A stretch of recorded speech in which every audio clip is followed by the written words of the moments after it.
uyanıyor. Fransa'da eğitimde sekülerleşme çabalarına karşın ekonomik ve toplumsal zorunluluklardan ötürü 1850'de Folox yasaları çıkartılmış ve dini cemaatler tarafından eğitim verilmesine, kiliseye bağlı öğretmenlerin okul açmasına tekrar imkan tanınmıştı. Çünkü halk tepki gösteriyor tabii bu vaziyete. Bu yasanın bir sonucu olarak ilkokul düzeyinde kayıtlar 1850'de 3.321.000 iken yaklaşık 1880'de 5 milyonu geçmiş. Çünkü halk dindardır, her zaman cahil de olsa dinin yanındadır. Dini için yaşar bir şekilde. Siz halka istediğiniz kadar dinsizliği, din dışılığı sunun. İstediğiniz kadar laiklik deyin. Görüldüğü üzere hiçbir toplumda, Fransa'da bile karşılık bulmuyor. Tabii Fransız ihtilali aslında dine yapılan, yani Katolikliğe yapılan büyük bir darbeydi. Küfür olarak kullanıyor Ermeniyi. Yani 600-700 yıl beraber yaşadığınız insanları işte atıyorlar bu fitneleri ki huzur bulmayasınız diye. Ermeniyi bir küfür olarak kullanıyor. Ermeni tohumu diyor mesela, bilmem ne diyor. Pardon Ermeni diyor. Affedersiniz Ermeni diyor. Kürt mesela, Kürt meselesi. Kürt'ü nefret olarak kullanıyor. Yani biz küçüklüğümüzden beri Kürt şey böyle yani işte aşağılanan bir ırk olarak şey yapıldı, anlatıldı, edildi. Hiç bunun için ceza alan birisini görmedim. Bilmiyorum, siz gördünüz mü? Burada ona rağmen yapanlar var. Ben tanık oluyorum mesela. Otobüste işte şahit de oluyorum. Yani adam bir Polonyaca konuşuyor. Sarhoş birisi çıktı işte. Konuş İngilizce konuş, İngilizce konuş falan böyle. Yani sarhoşlar yapıyor bunu. Ama görüldüğü an ceza yiyor. Yani birisine siyah demek, ırkıyla alay etmek, zenci demek, işte vesaire vesaire. Uygulayalım bunu Türkiye'de arkadaşlar. Hayata geçsin. Hasan Ali Yücel, İsmail Hakkı Tonguç, Fakir Baykut, Cumhuriyet'in yetiştirdiği en önemli değerlerdir.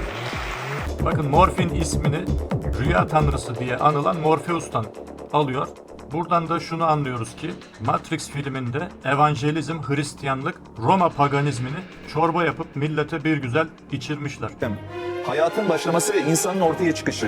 Evrim teorisini anlatıyor. Yani Atatürk dönemindeki tarih kitabını görüyoruz. Bu liselerde okutulan tarih bir kitabı. 1931 yılından itibaren. Ve kitabın girişinde evrim teorisiyle ilgili detaylı bilgiler yer alıyor. İnsanın yeryüzünde ortaya çıkışı, insanlık tarihine giriş. Yani İnsanlık tarihine girişle başlıyor ve insanlık tarihini başlangıcından itibaren özetlemeye çalışıyor bu 4 ciltlik tarih serisi. Şimdi birinci cildin tarih, göç ve etkileri diye devam ediyor. Şun var bakın. Kitabı sevgili izleyiciler, onlarca fotoğraf var. Atatürk'ün okullarda okuttuğu tarih kitaplarından birini bu, birinci cilt. Sadece birinci cildin içinde onlarca fotoğraf var. Yaklaşımımızı ve yaptıklarımızı örnek almak üzere buraya gelecekler. Son yıllarda gençler arasında depresyon, anksiyete günden güne artıyor. Evet. Ve bu artışın temel şeylerinden birisi günden güne giderek artan belirsizlik ve umutsuzluk yani gençler arasında. Şimdi bizlerin çoğunu hani hep derler ya insana ayakta tutan, yaşatan umuttur. Hatta böyle Nietzsche'nin bununla ilgili böyle bir eleştirel bir şeyi de var. İşte umut der ki sadece işkenceyi uzatır gibisinden bir sözü var. Ama bir de işin öbür tarafı var. Aslında umut bizim ayakta kalmamızı, hayatta tutunmamızı, geleceğe dair ısrarla, azimle yürümemizi de sağlar yani. Umudunu kaybettiğinde gençler maalesef geleceğe dair bir şeyleri olmadığında hele de günden güne eğitim sistemimiz giderek daha rekabete ve rekabete dedim sadece akademik rekabete yani bir çocuğun bir iyilik yapması, vicdanlı olması, merhametli olması, arkadaşlarına, dostlarına şey yapmasının bugün Türkiye'deki eğitim sisteminde hiçbir değeri yok maalesef yani. O sene ve sonrası için tabii ki. Bunu Fransızlar da anlayamadılar 1700'lerin sonunda. Katolik okullar 1850 ile 1876 arasındaki kayıtlardaki büyümenin %80'ini açıklıyordu. Yani halk dini tedrisat yapan okulları destekliyor. Yani halk medrese istiyor. Fransa'da da bakın görüyorsunuz. Aynı junta 1800'lerde Fransa içinde var gücüyle çalışıyor fakat halktan bir karşılığı olmadığını görüyor. En büyük kayıt büyümesi Katolik okullarda 1850 ile 63 arasında gerçekleşiyor. Katolik kız okullarında sayılar 50 ile 75 arasında 2 kat arttı. Böylece ilkokullara devletin aracısı olan öğretmen figüründen önce kilise örgütüne bağlı öğretmenler hakim oldu diyor. Kilise örgütü diye anıyor. Bakın makale görüyor musunuz? Aynısını nasıl almış? Yani akademi nereye bağlı? Akademi aslında hangi teşkilata, hangi cuntaya bağlı? Görüyorsunuz. Kilise okullarına veya kilise teşkilatına kilise örgütü diyor. Yani terör örgütü diyecek. Kilise terör örgütü diyecek. Utanmasa. Ama diğerine ne diyor? Devletin aracısı olan öğretmen figürü. O ne? Çok aydınlık bir figür. Yani devlet her zaman Allah'tır. Kendileri o devlet sistemini koydukları ve başlarında kendileri geçtikleri zaman artık devlet eşittir Allah diyorlar ve onun aracısı öğretmenler de bu dinlerinin birer peygamber veya havarisi olmuş oluyorlar. Ve bunun karşısında kim olursa bir örgüttür. Hatta bir terör örgütüdür, yobazdır, mürtecidir. Şimdi buna bağlı öğretmenler hakim oldu diyor bakın.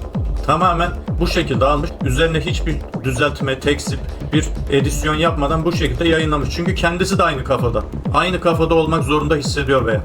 Dünya literatürünün taranarak hazırlandığını görüyorsunuz. Evet. Kitabın dipnotlarının pek çoğu yabancı yazarların, dünyaca ünlü yazarların eserlerinden alıntılar içeriyor. Arkasında büyük bir, uzun bir kaynakçısı var, haritaları var, fotoğrafları var, indeksi var. Geçmişte kökten köklere dünyanın en önemli örgütü olan öğretmen örgütü bugün siz kendi sarı sendikalara öğretmenleri emanet ettiniz. Fakir Baykurt der ki sevgili öğretmenler, öğretmen yalvarmaz, öğretmen boyun eğmez, öğretmen el açmaz, öğretmen ders verir. Geçmişte yaptık, yine yaparız. Sevgili öğretmenlerim, umutsuzluğu sınıfınızdan içeri koymayın. Hep birlikte umudu iktidara taşıyacağız. Tıpkı Cumhuriyet'in ilk yıllarında başardığımız gibi şimdi de başaracağız. Narsistlik, Narkissos'tan bakın. Kendi yansımasına aşık olan mitolojik karakter. Thanatos, ölüm tanrısı. Psikolojide Eros, Thanatos, Freud'un yaşam ve ölüm içgüdüleri. Heliosfer, güneşin manyetik alanı ve güneş rüzgarlarının etkisiyle oluşan, işte sözde güneş sistemini saran devasa bir baloncuktur. Mitolojide ise Helios, güneş tanrısı, göklerde altın arabasıyla gün doğusundan batıya her gün seyahat eden bir tanrı olarak geçiyor. Sayfa, kitabın son sayfası. Lise eğitim ve öğretiminin nasıl olduğunu bu kitaplardan kolayca anlamak mümkün. Kitabın içindeki birkaç bölümü paylaşayım izin verirseniz. Buyurun. Mesela dünya üzerinde keşifler, coğrafya iliminin ilerlemesi, eski ve orta zamanlarda coğrafya bilgileri, Mısırlıların keşifleri, Fenikelilerin keşifleri, Yunanlıların keşifleri, Romalıların keşifleri, orta zamanlardaki keşifler, yeni zamanlardaki keşifler, yakın zamanlardaki keşifler, Asya'da, Afrika'da yapılan seyahatler, kutup memleketlerine yapılan seyahatler, coğrafya ilmi nasıl gelişti? Yunanlılar ve Romalılar zamanında coğrafya, orta zamanlarda coğrafya, Rönesans devrinde coğrafya, 17. asır, 19. asır arasında coğrafya. Biyolojide hermafroditlik olarak tabir edilen bir terim bakın. Hem erkek hem de dişilik özelliği bulunan insan bu şekilde isimlendirilmiş. Bizdeki ismi Hünsa'ydı biliyorsunuz. Mitolojiye göre Hermes ve Afrodit'in çocuğu olup bir su perisiyle birleşerek hem erkek hem kadın özellikleri taşır hale gelmiş. 19. asırda coğrafya, bugünkü coğrafya bizim okuduğumuz kitaplardan biraz farklı. Psikolojide hipnoz tabiri Yunan mitolojisindeki uyku tanrısının karşılığı olarak görüyoruz bakın. Adı doğrudan uyku manasına geliyor. Umumi coğrafya kitabı. Bakın dünya tarihinde insanın yeri diyor. Şöyle açıyoruz. İnsanın menşei 3. zamanda insan başlığını görüyoruz. Ve dikkat ederseniz orada Charles Darwin'in fotoğrafı var. Lise bir coğrafya kitabı. İnsanın yeryüzünde nasıl ortaya çıktığı bilimsel verilerle anlatılıyor. Bilimsel bilgiyle, yani o zaman geçerli olan bilimsel bilgiyi öğreniyor. Atatürk'ün Türkiye'sindeki gençler. Janus parçacığı maddenin zaman içinde hem ileri hem geri hareket edebilen bir formunu tanımlamak için ortaya atılmış. Fakat bu halen resmi olarak doğrulanmış bir parçacık değildir. Modern fiziğin bazı spekülatif yaklaşımlarında yer alır. Deniyor kuantum fiziği vesaire dedikleri kavram aslında kuantum fiziği dedikleri sahada. Kavramın kökeni nereden geliyor? Janus, Roma mitolojisinde iki yüzü olan bir tanrı. Ya bu ne kadar değerlidir bakın. Ve şöyle biraz ilerlediğimde gerçekten elimdeki çalışmanın son derece nitelikli, son derece bilimsel literatürü takip ederek hazırlanmış bir çalışma olduğunu görüyoruz. Bu bir ders kitabı. Ve tabii bu ders kitaplarını görünce bugünkü ders kitapları da gözünüzün önünde canlanıyor. Nereden nereye geldiğimizi görmüş oluyoruz. Batı biliminde yeni bir tabir duymaya görün. Emin olun araştırdığınız zaman bunun Antik Yunan'da veya eski Roma'da dini bir karşılığını illaki bulacaksınız. Grafik tasarım ve resim bitirdim üniversitede. Çift anadal yaptım. Kemik son kararım. D. Kemik son kararım. Öğretim üyesiyim. Tek ayak üstünde durup son kararım demek istiyorum. Ne alırdınız? Son karar.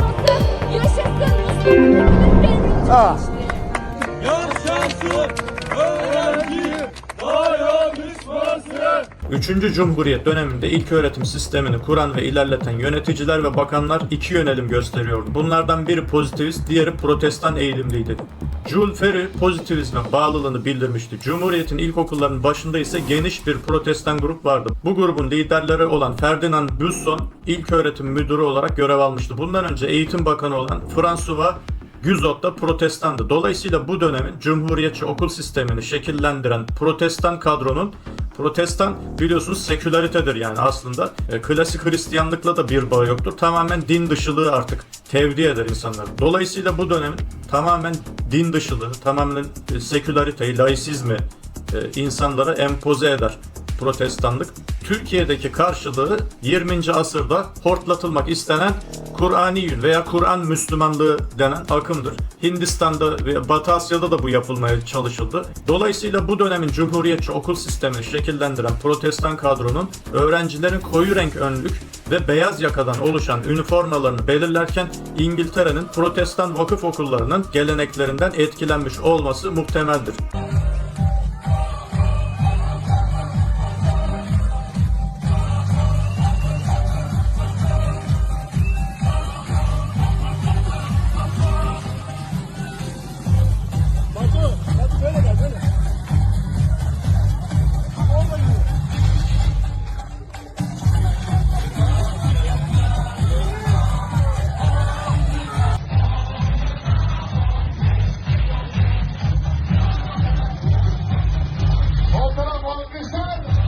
Malumunuz olduğu projelerine verdiği isimlerden birisi olan Apollo, bakın mitolojide önemli bir tanrıdır. Zeus ile Leto'nun oğludur ve ikiz kardeşi Artemis'tir diyor.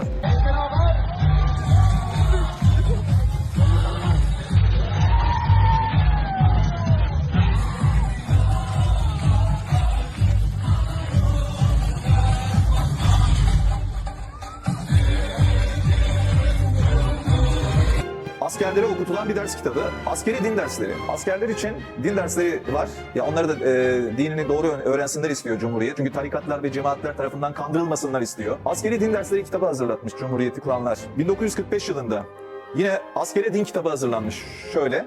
Görüldüğü üzere önlük ve yaka dini kolejlerden ve üniversitelerden alınan bir gelenekle İngiltere'de ve Avrupa'da çoğunlukla dini kurumların, cemaatlerin açtığı ilköğretim okullarında kullanılıyordu. Bakın.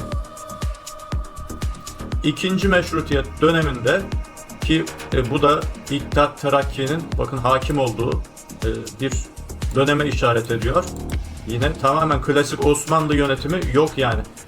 Bu dönemi okurken Osmanlı yokmuş gibi okuyacaksınız. Yani normal İttihat Terakki Teşkilatı, İttihat Terakki terör örgütü diyelim daha doğrusu yönetimde. O şekilde okuyacaksınız. En büyük numaralardan birisi o dönem içerisinde olan bir gelişme olduğu takdirde İttihat Terakkicilere nispet edilmesi, kötü bir şey olduğu takdirde padişahların gösterilmesi. Halbuki yönetim juntanın elindedir. Şöyle görüyorsunuz 1945 yılı Cumhuriyet Halk Partisi dönemi ve bu kitabı okuduğunuz zaman son derece sade bir biçimde dinin temel ilkelerinin anlatıldığını görürsünüz. Neden böyle kitaplar tarikatlar ve cemaatler tarafından dinin kullanılmasının önüne geçmek istiyorlar? Din istismarının önüne geçmek istiyorlar. Bu şekilde anlatarak onun kullanılmasını engellemeye çalışıyorlar Cumhuriyeti kuranlar. Bakın çok ilginç bir kitap daha var elimde yine ders kitabı. Cumhuriyet çocuğunun din dersleri Muallim Abdülbaki. Abdülbaki Gölpınar'da tarafından hazırlanmış olan ve ders kitabı olarak okutulan köy ilkokullarında 1928-29 yılında ders kitabı olarak okutulan yani din kültürü ahlak bilgisi kitapları var ya şimdi.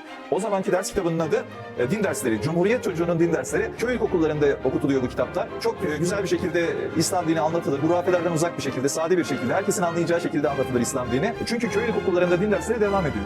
Bakın 1930'lu yıllara da normal okullarda din dersleri kaldırıldı. Fakat köy ilkokullarında din dersleri devam etti. Köy ilkokullarında bu kitap okutuluyor. Son derece sade, anlaşılır bir şekilde hazırlanmış. Din derslerini herkesin anlayacağı, çocukların anlayacağı şekilde ortaya koyan hurafelerden uzak bir kitap. Ya burada ben indirilmiş dine muhatabım diyor. Sen kimsin abi ki? Bir sürü insandan bahsediyorum. 7-8 tane tip dolaşıyor ortalıkta. Profesör arkadaşımız ya. Arkadaşımız profesör. Diyor ki peygamberimizin mezhebi mi vardı diyor. Abi ne diyorsun ya? Bu nasıl bir kafa ya? Peygamber ya adam peygamber. Mesajı getiren adam. Salak mısın sen?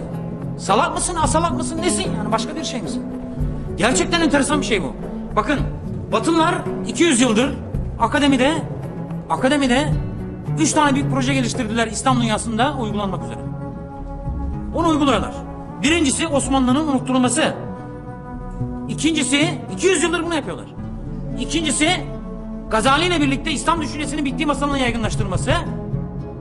Gazali ile birlikte İslam düşüncesinin bittiği masalına yaygınlaştırılması. Üçüncüsü, Hazreti Peygamber'in aleyhissalatü vesselam konumunun sarsılması. Bakın, bu ilk ikisini başardılar. İlk ikisini %100 başardılar. 1908 ve 1922 özel okullar çok farklı giysi politikaları izlerken Fransa'da eğitimleriyle ün salmış Notre Dame de Sion rahibelerinin 1856'da İstanbul'da açtıkları okul, isme dikkat bu arada, Notre Dame de Sion, İstanbul'da açtıkları okul siyah önlük beyaz yaka konusunda model olmuştur. Formaların üstüne işlemeli büyük yakalık takarlardı. Siyah önlük beyaz yaka konusunda bir diğer model okul Source de Saint Joseph tarafından Meksika, Kanada, Birleşik Devletler, İtalya ve İsviçre'de olduğu gibi Türkiye'de de 1860'da açılan Saint Joseph veya Saint Joseph ayrıca tam bir uyum sağlamak amacıyla uygun fiyatlarla üniforma teminini okul üstleniyor. Türk eğitim sisteminin oluşturulmasına hem uyguladıkları disiplin hem de tek tiplikleri açısından örnek teşkil etmişlerdir. Bu okullarda eğitim veren frerler dini gelenekten gelen siyah cübbe giyme ve beyaz yaka takma alışkanlıklarını, dikkat edin cümleye, Osmanlı'da ve Cumhuriyet'in ilk senelerinde de sürdürmüşlerdir. Dini gelenekten gelen siyah cübbe ve beyaz yaka uygulamasını. Osmanlı unutturuldu. En çok da kendi çocuklarına unutturuldu. Dolayısıyla Gazali'nin İslam düşüncesini bitirdiği, İslam düşüncesine darbe vurduğu masalı yutturuldu. Kimler tarafından yutturuldu? Kimler tarafından kimlere yutturuldu? Bizim hocalarımıza. Yani bizim hocalarımıza, ilahiyatlardaki hocalarımıza bilmem neye falan filan. Ve inanılmaz bir şey yaşıyorum ben. Yani özellikle dolaşıyorum buraları ve insanlara şunu soruyorum. Bakın, kitabı anlayasınız diye Arapça indirdik diyor değil mi? İşin şakası yok. Arapça olmadan olmaz. Arapça olmadan olmaz. Şimdi Gazali kim? Bakın Gazali kim? Ben şunu soruyorum. Bütün gittiğim yerlerde hocalara soruyorum. Öğrenciler oturuyor önümde ama hocalar da oturuyor. Diyorum ki içinizde Gazali Arapçasından okuyanınız var mı? Çıkmadı. Çıkmadı. Doktora yapmış, master yapmış. O ilgileniyor. O zaten konu dışı. Ben onu sormuyorum. Yani Gazali Arapçasından okuyan var mı? Niye Gazali Arapçasından okumak önemli? Şunun için önemli. Gazali'ye gelene kadar İslam düşüncesi kuruluyor kardeşim. Gazali müteahhirin döneminin kurucusu, yeni bir dönem başlatıyor. Fulbright Komisyonu kuruldu. Fulbright Komisyonu'nda başkan Amerikan Büyükelçisi, Amerikalılar var, Türkler de var ama son söz Amerikan Büyükelçisi'nde. Ve bunlar bütün kitapları yeniden yazdılar. İnceleyin. O dönemde İsmet İnönü Cumhurbaşkanı, Tahsin Bangaoğlu Marif Vekili. Bütün kitaplarımız değişti, okullarda okutuldu. Siyah önlük ve beyaz yaka Cumhuriyet döneminde okullarda öğrencilerin kıyafetlerini oluşturmuş. 1981 senesine kadar bu kıyafet yazılı olarak, kanuni olarak mecbur tutulmuş olmasa da en fazla tercih edilen yani genelgelerle dayatılan bir kıyafet olarak yürürlükte kalmıştır.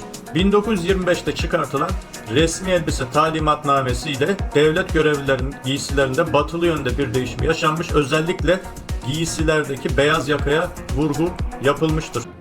Şimdi oradan başladı. Daha sonra ben hatırlıyorum ilkokulda bize böyle süt dozları dağıtılır. Peynirler dağıtılır.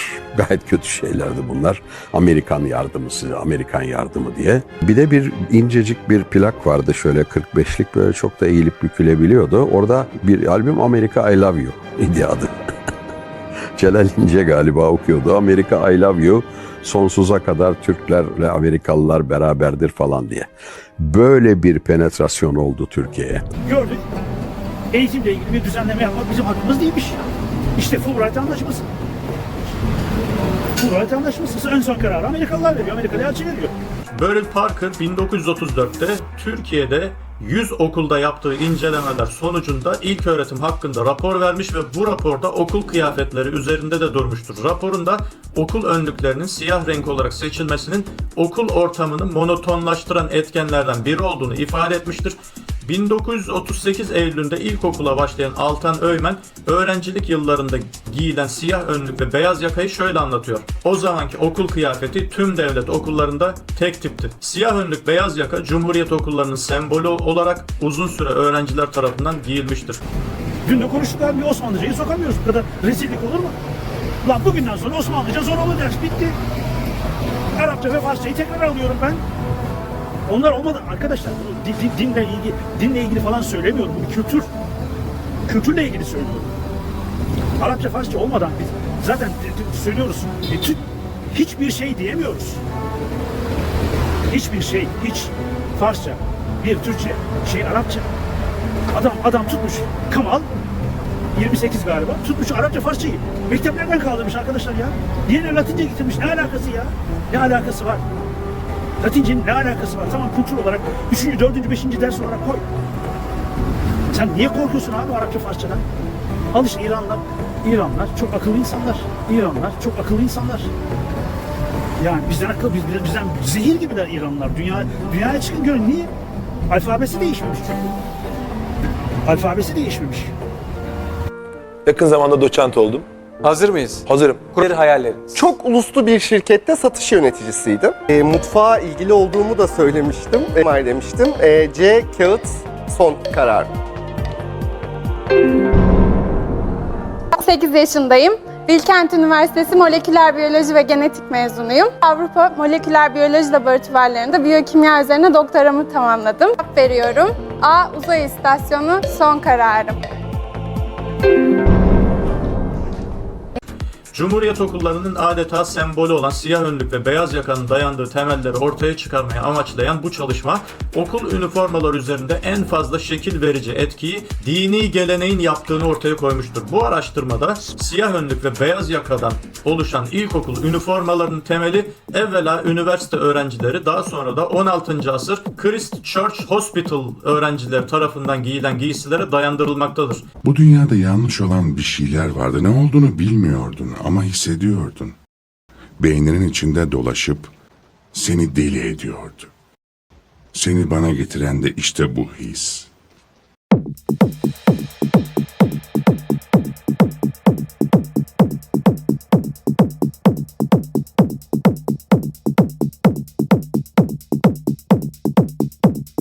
...1934.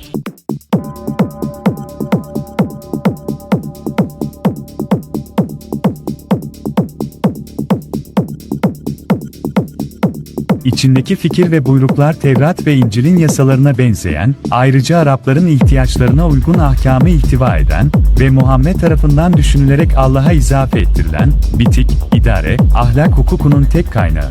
İngiltere'de dini geleneğin hakim olduğu vakıf okullarında ortaya çıkan okul önlükleri Fransa'da da yaygınlaşmıştır. Kaynağını dini düzenden alan okul önlükleri zamanla Cumhuriyet okullarının sembolü haline gelmiştir ki aslında Cumhuriyet'in la dini bir diktatörya olduğunu bugün artık daha net bir şekilde görüyoruz. Yani Cumhuriyet diye bir şeyin hakikatte kurulmadığını, olmadığını da çok rahatlıkla söyleyebiliriz. Okul önlükleri 19. asrın sonu ve 20. asrın başında İtalya, Belçika, Portekiz, İspanya gibi Avrupa ülkelerindeki ve Türkiye'deki okul üniforma politikalarını derinden etkilemiştir.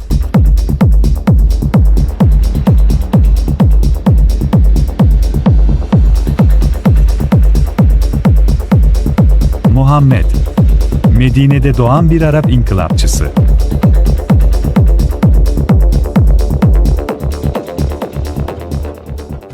Bana nece, işte kapitalizme yönelik bir nesil ve bunu kendileri ajendalarında da program olarak açıklıyorlar. Yani yapacaklarını da onlar hiçbir zaman gizlemiyor. Çünkü şöyle bir şey var, sorgulayan insan onlar için tehlikeli insandır. Sorgulamaya itaat eden insanlar zaten sömürgenin içerisindedir. Ve Kemalizmin rejiminin olmasını, yani Kemalist sistemin kurulmasının asıl sebebi, dikkat edin yani burada Türkiye'de bu kadar fazla bilgisi olmasına rağmen, ben yine Almanya'dan da buradan da bilgileri elde ettim. Jön Türklerin mesela kim olduğunu buradaki nesil bilmiyor. Genç neslin Jön Türklerin kim olduğunu bilmiyor. Ki bütün liderler, lider olarak yeni sistemin başına getirilecek kişiler, bütün ülkelerde sistemin içerisinde özel eğitim alan kişiler. Mesela örnek olarak Merkel'in de babası kendisi de kilise babasıdır. Merkel de Katolik bir ailenin içerisinden gelmedir. Hiçbir tanesi o sistemi yöneten kişilerden tesadüfen gelmiyor oraya. Onlar seçilmiş kişi olarak geliyor. Eğitimini alıyorlar, ona göre davranıyorlar, askeri eğitimini alıyorlar ve halk tabii şimdi bunları araştırmadığı için ve araştırma yasağı olduğu için ve yeni nesil de onlarla büyüdüğü için öyle biliyor çocuklar. Evde çocuğa ne öğretirsen çocuk onu öğrenir. Ta ki dışarı çıkana kadar, değil mi? Sistemin içinde çocuklar nasıl yetiştirildiyse aynen o şekilde de büyütülüyor. Tek Türkiye'de değil görüyorsunuz, dünyanın hemen her yerinde. Bu üniformalar geleneksel bir saygınlığa ve kutsallığa sahipti. Bakınız cümleye dikkat. Dolayısıyla uzun süre ısrarla kullanımda kalmalarının ve çok farklı ülkelerde kullanılmalarının altında belirttiğimiz psikolojik nedenler ve taşıdıkları sembolik anlamlar olabilir. Ortaçağ üniversitelerinde ve daha sonra kolejlerde katı bir biçimde uygulanan giysi düzenlemelerinin kökeninde dini gelenek bulunmaktadır. Dini düzen tarafından oluşturulan ve dini eğitimin yoğun biçimde verildiği bu eğitim kurumlarında giysilerin de dini düzeninkilere benzer şekilde yapılandırılması şaşırtıcı değildir. Üniversite ve kolejlerde daha sonra da kitle eğitiminin başladığı vakıf okullarında öğrencilerin üniformaları çağlar boyunca sade, ciddi, hüzünlü ve ağırbaşlı renklerden yapılmıştır. Yani rahiplerin renginde. Hangi dinin rahibi bilemiyoruz ama. Dikkat edin şimdi, geçen seneydi galiba, NATO'nun bir tatbikatında, çünkü Kemalist rejiminin de onlar için kullanma dönemi bittiği için şu an bayrakların kaldırılma sistemine geçiş yapmak istedikleri için ki ajendelerinde yazıyorlar. NATO tatbikatında Norveç'te bir tarafta Recep Tayyip Erdoğan'ın resmi, öbür tarafta da Mustafa Kemal'in resmi, ikisine de ateş açıldı. NATO tatbikatı yapıldı bununla. Neydi mesaj? Bu bir mesaj. Çünkü Kemalizm rejiminin de dönemi bitti. Amaçlarına ulaştılar ve 100 senelik dönemin içerisinde araştırın. Bakalım kaç tane darbe yapıldı ve bizim bu ülkenin içerisinde akan kanın haddi hesabı yok. Faili meşhur cinayetlerin haddi hesabı yok. Öldürülen gazetecilerin haddi hesabı yok. Ve Cumhuriyet döneminin içerisinde kutlayacakları yani çok sorgulamayan insan köle olmaya mahkumdur. Sorgulamayan insan, Almanya'da biz mesela küçükten beri hep anaokullarında bize şunu öğretirlerdi. Her zaman soru soracaksın. Bir şey bilmiyorsan soracaksın. Harika. Sorarsan akıllı olursun, sormazsan aptal kalırsın. Biz küçük yaşta anaokulunda bunları öğrendik. Türkiye'de kültürel olarak da bir eğitim sistemine geçmişler. Bizim kültürümüzle, dinle, Allah'la hiç alakası yok. Çocuk dediğin soru sormaz. Çocuk dediğin itaat eder. Sen sus, büyükler bilir. Bunun bir kere bizim inancımızla, yani şimdi Müslümanlık deyince bunun bir kere Allah'la bir alakası yok. O bizi çocuk olarak buraya ezilmemiz için yaratılmadı ki. Çocuk çok zekidir. Çocuk ne kadar çok soru sorarsa onun beyni bizimkinden daha fazla çalışır. O kadar çok öğrenir. Ama çocuklar eğitilmesin diye kültür üzerinden, sözde din üzerinden, dinle hiçbir alakası yok. Sistem çocukları da bu şekilde yetiştiriyor. İstanbul'dan katılıyorum. Yıldız Teknik Üniversitesi'nde okuyorum sizle aynı okuldan. Hangi bölüm? Mimarım. Ama şu an çalışmıyorum. Bir sihirli lambası son kararım. Çok acele ettiniz. Kız bitiyor. C. Yüze gülen kulak çeken son kararım. Eyvah. Ya ikisinin arası... Kimyada kullanılan molekül tabiri, kimyevi bağlarla bir araya gelerek oluşturduğu en küçük madde birimidir atomların. Bir molekül bir maddenin kimyevi özelliklerini koruyarak var olabilen en küçük yapı taşıdır. Mitolojide Molek veya Molok, Kenan ve Fenike mitolojilerinde geçiyor. Bir tanrı figürü ancak genellikle karanlık ve kurban talep eden bir varlık olarak anılıyor. Dindeki karşılığını eski pagan Roma'da bulamadıysanız Antik Yunan'a gidiyorsunuz. Orada bulamadıysanız Firavunlar devri Mısır'ına gidiyorsunuz. Orada da bulamadıysanız Babil'e gidiyorsunuz. Yani bu saydığımız medeniyetlerin ortak özelliği pagan toplumlar ve pagan devletler olmaları. Molek ateş tanrısı veya kurban tanrısı olarak da geçer. Çocuk kurbanlarının ona sunulduğu iddia edilir. Erbabının malumu olduğu üzere İslamsız toplumların hemen tamamında insan kurban etme ritüeline rastlıyoruz.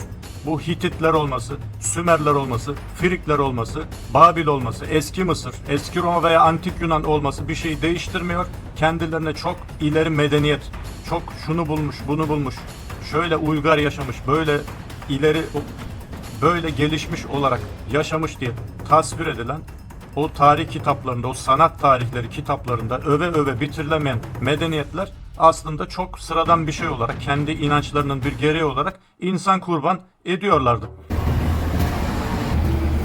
Şimdi fitne ve fesat sokuldu arkadaşlar. Kutuplaşma olsun, düşmanlar, insanlar birbirleriyle Türkiye'de düşmanlaşsınlar ve kaldırıp yukarı kafalarına bakamasınlar. O çuval örneğinde olduğu gibi, yani hani fare dolu çuval var ya, sirkeliyorsun. Birbirleriyle uğraşıyorlar. Çuvalı yatıp atamıyorlar. Siz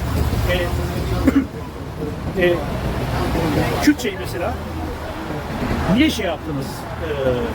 Yok Kürtçe kasetler yasak, yok Kürtçe konuşmak yasak, yok işte anne Diyarbakır cezaevinde oğluyla görüşmede Kürtçe konuştuğu diye işte hakaret oluyor, aşağı. Şimdi mesela serbest. Ya arkadaş tamam, eğitime sokma, sokmuyorsan sokma. İstiyorlarsa dediniz işte özel olarak çıkıp eğitimini yapabilir. İngiltere'de eğitim dedi İngilizce abi. İsteyen koysun ayrışını koysun, adam ayarlamış. Peki sen ne oldu şimdiye kadar yasak koyduğunda? Ne oldu? Birbirleriyle düşmanlaştırdın insanları. Egemenlik denen şey Gladio'nun Türkiye'de kullandığı slogandır. Demek ki içeride bu. Bu yapı içeride. Ve ulusal egemenlik denen şey Gladio'nun Türkiye'de kullandığı slogandır. Demek ki içeride bu. Bu yapı içeride. Bunun içeride olduğunu Barış Manço söylememiş miydi? 1950, 60, 70, 80 darbesinde.